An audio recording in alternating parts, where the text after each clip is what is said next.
blonde is the new green. Now with climate change, it's definitely getting hotter and drier in the summers, and I really don't think we can afford to water our lawns and keep them verdant and green. Let's just adapt to it and enjoy the look of the Tuscan landscape.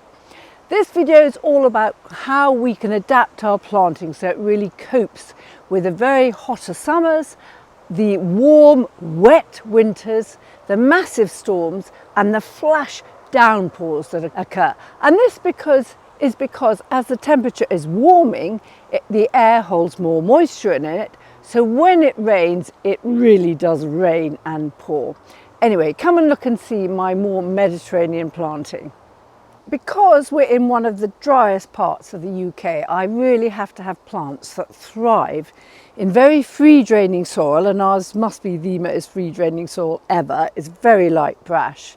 And because we're in the dry part of the country, I've got to get really sturdy plants.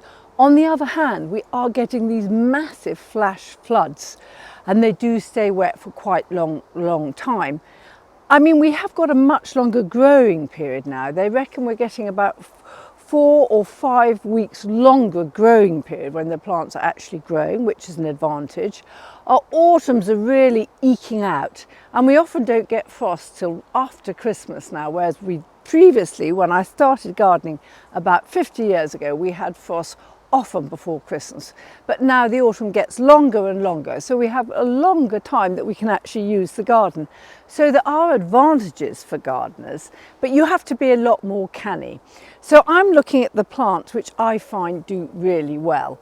Now, I think we must think that if you have a garden just of perennials, there are many disadvantages to that, because shrubs root much deeper, and so they suffer far less, I think, generally than perennials from extremes. And also they are very good for wildlife, and people often disregard that, but actually because they're bigger en masse and they've got a longer time for which they're around, the leaves and things and the bark and everything is always above ground, there is a lot going on with shrubs for wildlife. So I think to have a good amount of shrubs really helps. And here, as you can see, I've got quite a lot of yew. I've got my yew topiary, I've got these yew balls, which I made just by putting I think it was 1 or 2 plants together, very small, and they're now really nice balls after only about 2 or 3 years.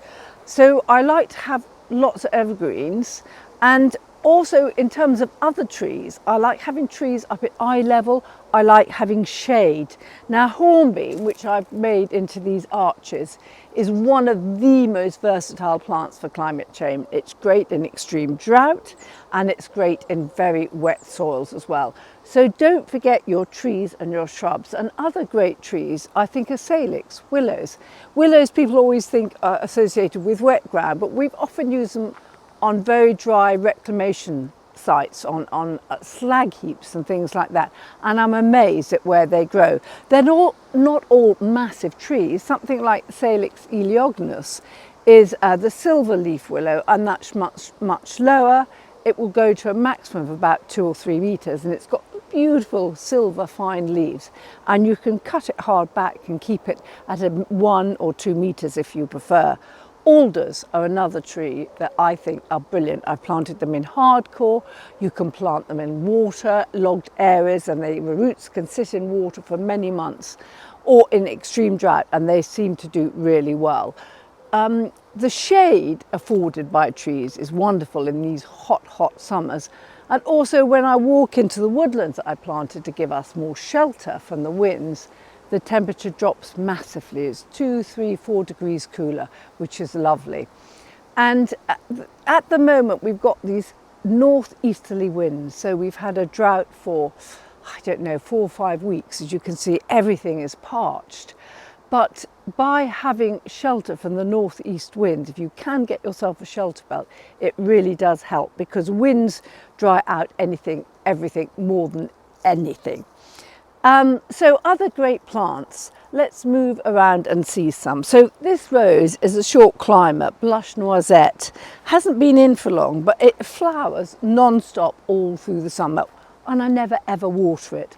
Mutabilis, which I've planted in the rose meadow, they're very small because they're from cuttings, but that is great in heat, as is the windflower, which you can see I've got round here. The first flush is just over, but it will produce another good flush without doubt. And also Little White Pet is fantastic. Q Beauty, or the Q Rose, lovely white flowering rose that goes on and on and on. It seems to me that although many roses are on the same rootstock, Laxa is the rootstock, they have quite different variations in their ability to cope with drought. So choose them carefully. Come and look at the euphorbias. So these euphorbias, now these are Herbaceous wolfenii, and they've been cut back because they've flowered and over, but they've got these wonderful domes of foliage. And also salvia. Now this salvia is scabra, and this is a lovely plant. I'm not sure how hard it is, but it certainly seems to cope with drought and moisture. Now back to the euphorbias. There are many, many different types of euphorbia. I've got mellifera, which is brilliant for drought and wet. I've also got Pastorai John Phillips, which is a huge, lovely big shrub. Again, perfect, doesn't flinch in the drought or heavy rains. And there are quite a few euphorbias, and most of them, in my experience, say Robii is another one, but that does spread like anything, so you might want to curtail that. But in my experience, just about all the euphorbias cope with both extremes, so they're always brilliant for a palette, especially as a lot of them are evergreen. The other ones are the persicarias, and I'm just looking for one now. Now the persicarias are quite varied. So I've got firetail over there, and it again doesn't flinch in drought or heavy rain. But then you have the less vigorous persicarias and plexicauli, such as inverleaf, which is small, much better behaved, but it does need watering and does need cosseting if it gets really, really dry. And if I don't water it, it would disappear in our very, very dry conditions. But I am extreme. It might well do much better in your garden if you're a wee bit wetter. So other plants that I think are fabulous are that beautiful umbellifera. Now this is a really stunning plant. And I've had it for maybe 5 years, and it just gets bigger and better every year. And it sends up, you can see one spike left there, these massive spikes of beautiful umbels, and then it sets seeds. But the foliage itself, I think, is fabulous. Verbenas. Behind me there, a verbena bonariensis. I think everybody knows this, and I love its airy feel. But also growing beside that one, you can just see a bit of Verbena Bampton, which I also love. It seeds everywhere, it's evergreen with a purplish foliage, and it is a beauty. And it doesn't flinch. I've got it in a pot, and I've watered it maybe once this summer, and it's still looking pretty good. So I think that's a must.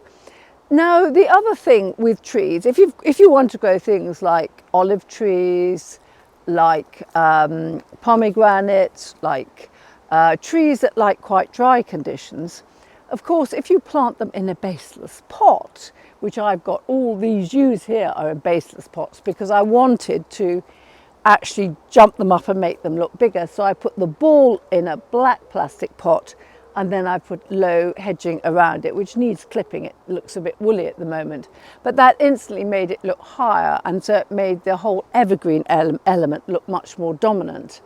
But if you put anything like an olive or even a yew, and you're on very wet soil, and you put it in a baseless pot, you're going to get the best of both worlds. You've got the drainage, because it's above ground and the water won't sit up there, and yet the roots very quickly get down into the ground. And I've got many yews that have been in baseless pots and never been watered for 10 plus years.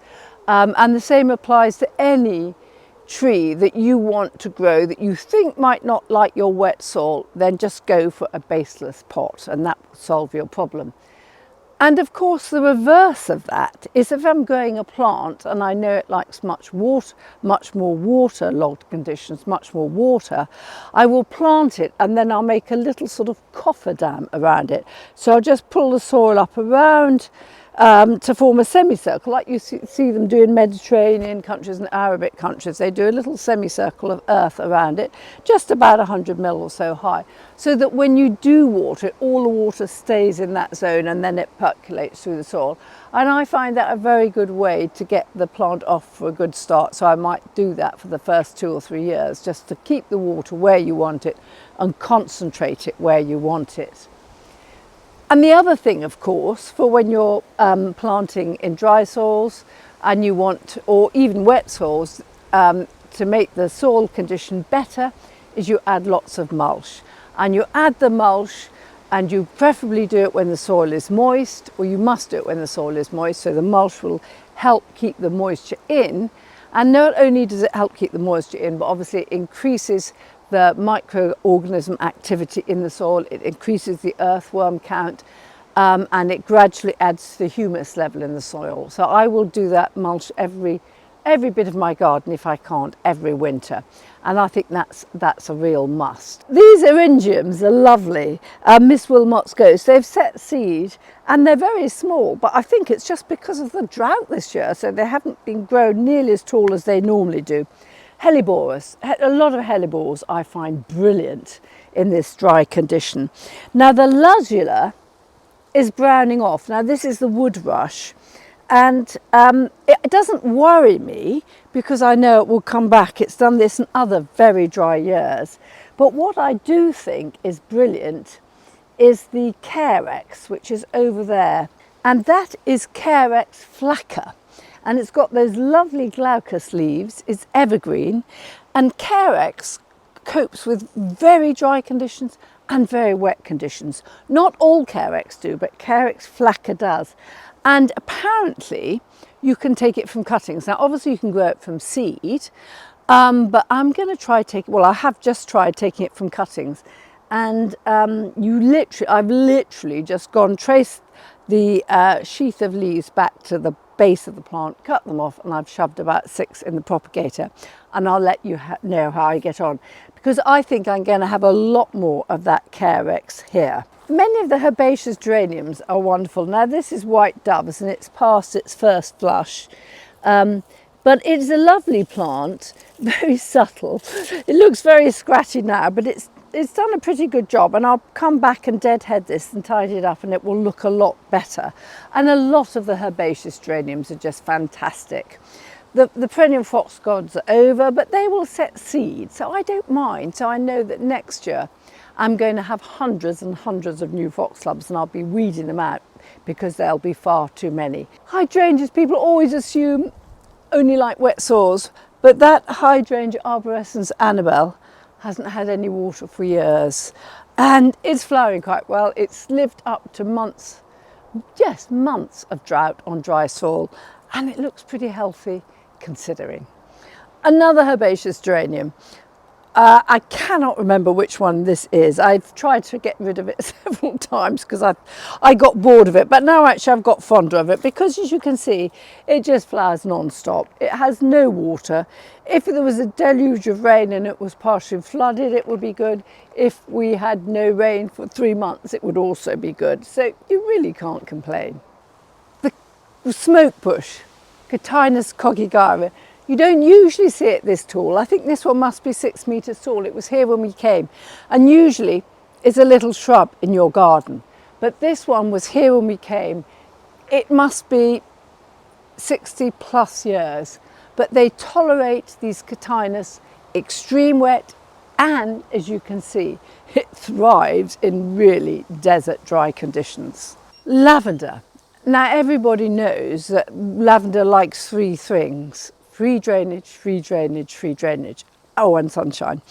But if you're planting a plant like this, it's interesting because this section is really heavy clay, because this was all concrete when we came, and the soil that was put in here was thick pot-making clay. The soil on that side is much better. And I was amazed how this side produced more flowers the first couple of years, than this side. But if you've got a plant that likes drainage and you've got wet soil, damp conditions, then if you plant them on a mound, That is a very common way in which you can obviously help the drainage. And if you like yew hedges, and let's face it, they are the best hedges in many respects, planting them on a mound, maybe just 150, 200 mil high, just aids the drainage, and it really makes all the difference in the world. Yews grow really fast during summer months if they get a nice amount of moisture, but they hate their roots in wet. So remember that if you've got a plant that you think is a bit tricksy and your conditions are perhaps a bit wet for what it really likes, then use the strategy of planting it on a mound. Now this lavender is just about to go over, and I'm going to get the hedge cutter out and chop off its heads in the next couple of weeks probably, and that will make it bush out and make new growth, so it will look nice throughout the winter months too, which is what some people hate about lavender. But if you do that to it, it looks pretty good all through the winter months.